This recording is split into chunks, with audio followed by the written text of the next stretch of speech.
Assalamualaikum warahmatullahi wabarakatuh. Alhamdulillah, kita lanjutkan lagi pembahasan di bulan Ramadan ini yang saya ambilkan tema yang hampir semua orang akan selalu melakukannya di Ramadan, tadarus Al-Quran.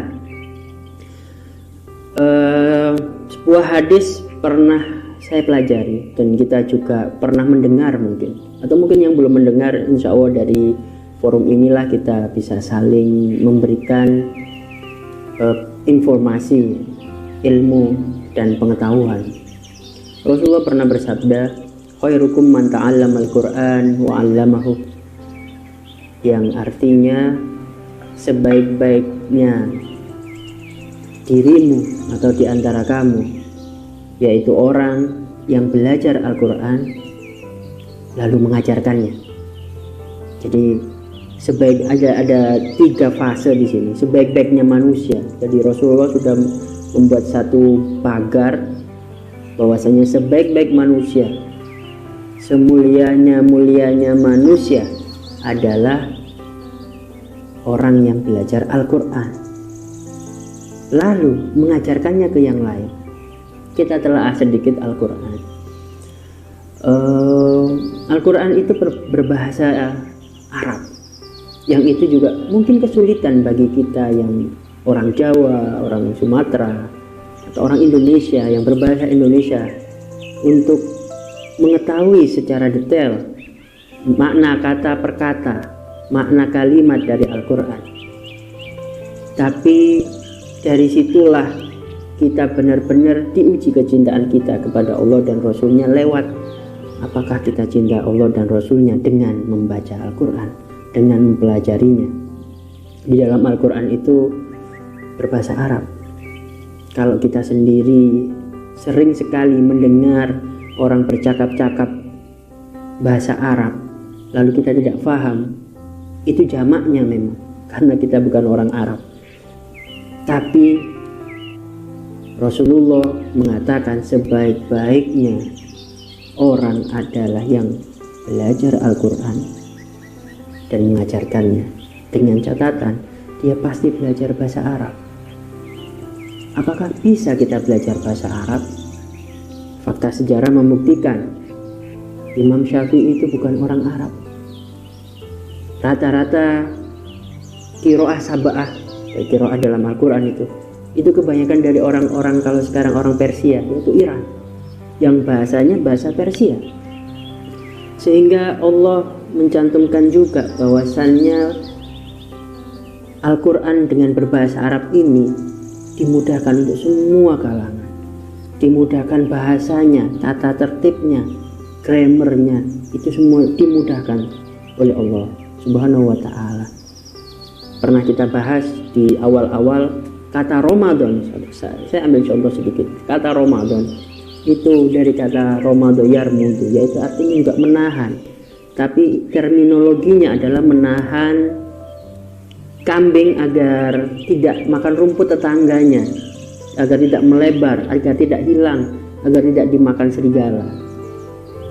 Tapi terminologi itu dipakai oleh kita, khususnya oleh umat Islam yang ada di Arab, bahwasannya Ramadan itu artinya menahan diri.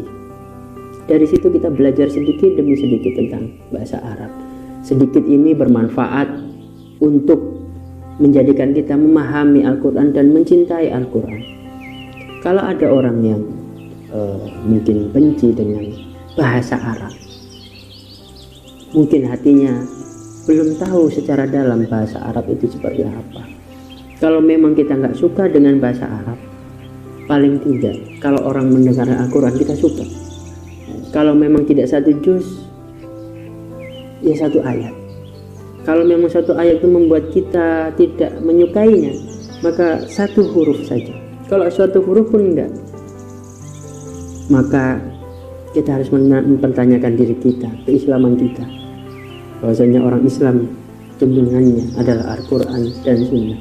Tuntunannya adalah Al-Quran sebagai kalamullah dan hadis atau sunnah Rasulullah. Dan Rasulullah itu orang Arab, Rasulullah berbahasa Arab, Rasulullah bukan dari Jawa, Rasulullah bukan dari Indonesia, Rasulullah bukan dari Persia, tapi pakai berbahasa Arab. Maka bahasa Arab menjadi awal kita mencintai Al-Quran, karena di Al-Quran semuanya berbahasa Arab, dari Alif Lam Mim, dari Al-Fatihah sampai An-Nas, semuanya berbahasa Arab. Kembali lagi ke khairukum man ta'allama al-Quran wa 'allamahu, yang artinya barang siapa yang belajar Al-Quran itu adalah semulia-mulianya manusia dan mengajarkannya. Kalau di dalam Al-Quran, kalau kita men-breakdown sedikit, banyak sekali cerita-cerita para nabi. Hampir 70% semuanya adalah ibrah, cerita. Ada Nabi Yusuf, ada Nabi Musa, ada Nabi Muhammad, ada Nabi Ibrahim, dan cerita-cerita Bani Israel juga. Itu menandakan bahwasannya kita mengambil pelajaran banyak sekali dari sejarah masa lalu. Dan Al-Quran adalah mengajarkan kita tentang sejarah.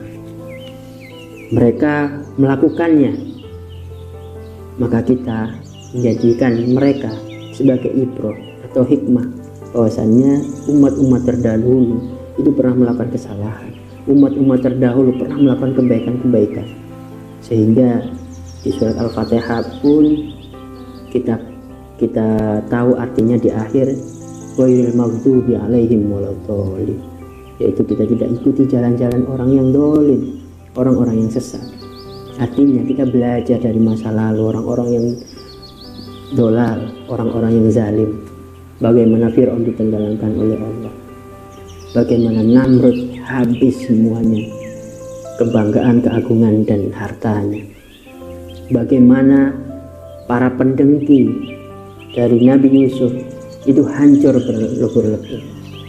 Dari situlah kita belajar, dan paling kita pelajari adalah bagaimana kehidupan Nabi Muhammad SAW, yang mana di Al-Quran juga menjelaskan cuplikan-cuplikan saja, tapi dalam sejarah kita pelajari lebih dalam. Seakan-akan Al-Quran itu pemantik saja, seakan-akan Al-Quran itu memberikan kode-kode saja. Kita yang harus menyelami lebih dalam, kita yang harus tahu lebih dalam, pelan-pelan masuk ke lorong yang mungkin gelap menurut kita, tapi lama-kelamaan kita akan mendapatkan cahaya, yaitu nur Muhammad, nur Islam, nurullah. Sampai jumpa pada kemudian hari. Kita akan sambung lagi dengan petuah-petuah dari Rasulullah dan orang-orang terdahulu. Assalamualaikum warahmatullahi wabarakatuh.